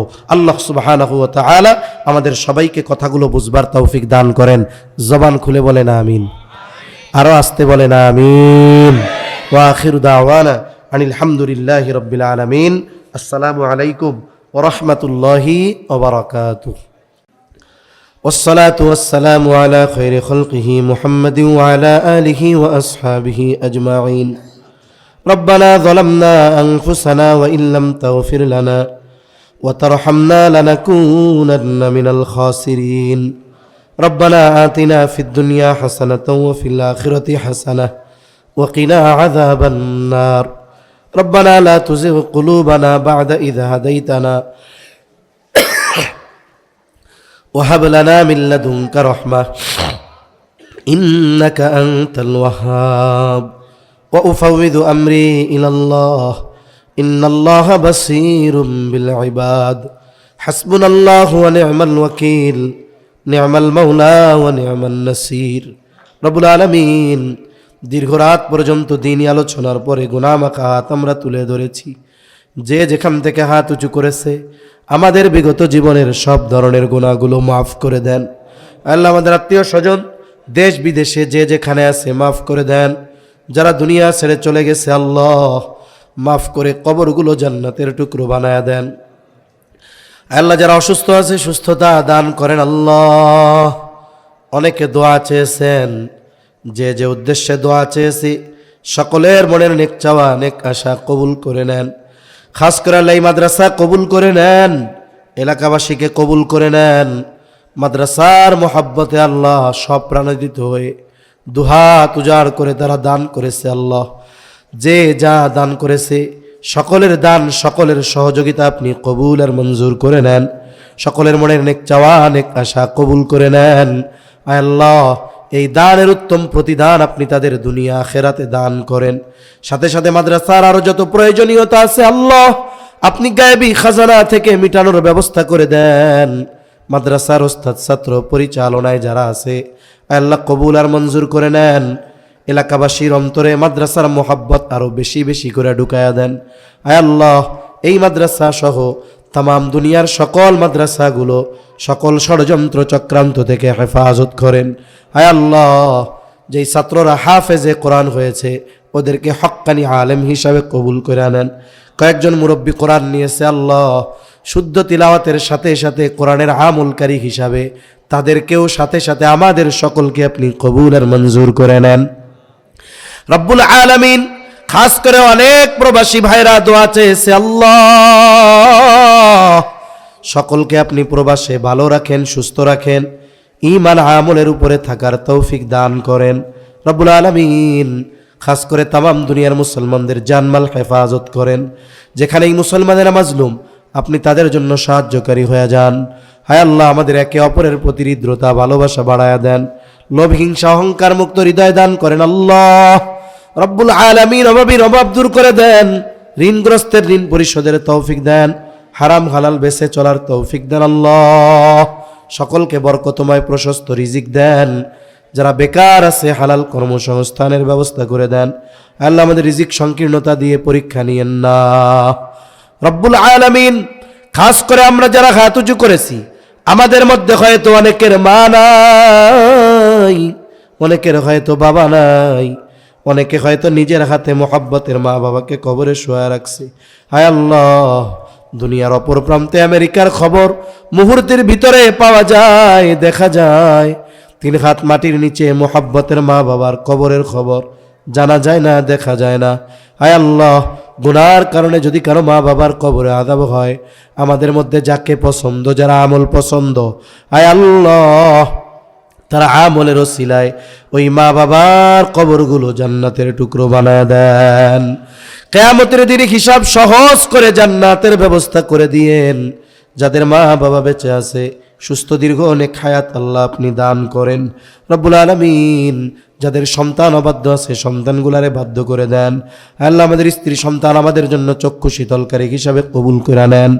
আল্লাহ মা বোনদের কবুল করে নেন, পর্দানিশীন বানায় দেন, 5 ওয়াক্ত নামাজ যথাযথভাবে আদায় করার তৌফিক দেন। খাস করে অনেক যুবক কিশোর তরুণরা আছে আল্লাহ প্রত্যেকটা যুবককে ওমর ওসমান খালিদের মতো কবুল আর মঞ্জুর করে নেন। বেনামাজিদের নামাজি বানান, সুন্নাতবিহীন মানুষগুলারে আপনি সুন্নাতওয়ালা বানায়া দেন। আয় আল্লাহ আমাদের অন্তর আপনার আর আপনার হাবিবের মোহাব্বত দিয়ে আপনি ভরপুর করে দেন রব্বুল আলামিন। আমাদের দেশের উপরে খাস রহমত নাজিল করেন, আসমানি জমিনি সকল প্রকার বালা মুসিবত থেকে হেফাজত করেন। আয় আল্লাহ দেশ নিয়ে ইসলাম নিয়ে ষড়যন্ত্র চক্রান্তে যারা লিপ্ত তাদের মুখোশ আপনি উন্মোচন করে দেন। আয় আল্লাহ, দ্বীনের ব্যাপারে, দেশের ব্যাপারে দলমত নির্বিশেষে আমাদের ঐক্যবদ্ধ থাকার তৌফিক দেন রব্বুল আলামিন। সকল প্রকার পাপাচার, অনাচার, অশ্লীলতা থেকে বেঁচে থাকার তৌফিক ও হিম্মত দেন। আয় আল্লাহ, আমাদের সকলকে বারবার মক্কা মদিনা জিয়ারতের তৌফিক দান করেন। আমাদের সকল কল্যাণ দেন, সব কল্যাণ থেকে হেফাজত করেন রব্বুল আলামিন। এই দুনিয়া ছেড়ে আমাদের একদিন চলে যেতে হবে। আয় আল্লাহ, আখিরাতের সফর শুরু হওয়ার আগে দুনিয়া থেকেই আখিরাতের সামান সংগ্রহ করার তৌফিক দিয়েন রব্বুল আলামিন। আমাদের হায়াত সুনির্ধারিত, সুনির্দিষ্ট। ওই সময় আয় আল্লাহ আমাদের আর দুনিয়ায় থাকার কোনো সুযোগ নাই। এ পৃথিবী যেমন আছে তেমনি পড়ে রবে। সুন্দর এই পৃথিবী ছেড়ে একদিন চলে যেতে হবে। মালাকুল মউত যখন মৃত্যুর পরওয়ানা নিয়ে হাজির হবে, আল্লাহ আপনি আপনার প্রতিটি বান্দার জবানে তাওহীদের কালিমা নসিব করে দিয়েন। আল্লাহুম্মা ইন্না নাউযু বিকা মিনাল হাম্মি ওয়াল হাযান ওয়াল আজজি ওয়াল কাসাল ওয়াল জুবনি ওয়াল বুখুল ওয়া যালা'id দাইন ওয়া গলাবাতির রিজাল। রব্বানা হাব লানা মিন আজওয়াজিনা ওয়া যুররিয়াতিনা কুররাতা আ'য়ুন ওয়াজআলনা লিল মুত্তাকিনা ইমামা।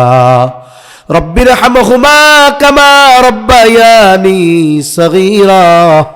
রব্বিরহামহুমা কামা রাব্বায়ানি সগীরা। ওয়া সাল্লাল্লাহু তাআলা আলা খায়রি খালকিহি মুহাম্মাদিন ওয়া আলা আলিহি ওয়া আসহাবিহি আজমাইন। আমিন বিরহমাতিকা ইয়া আরহামার রাহিমিন। আমিন। সুবহানাকাল্লাহুম্মা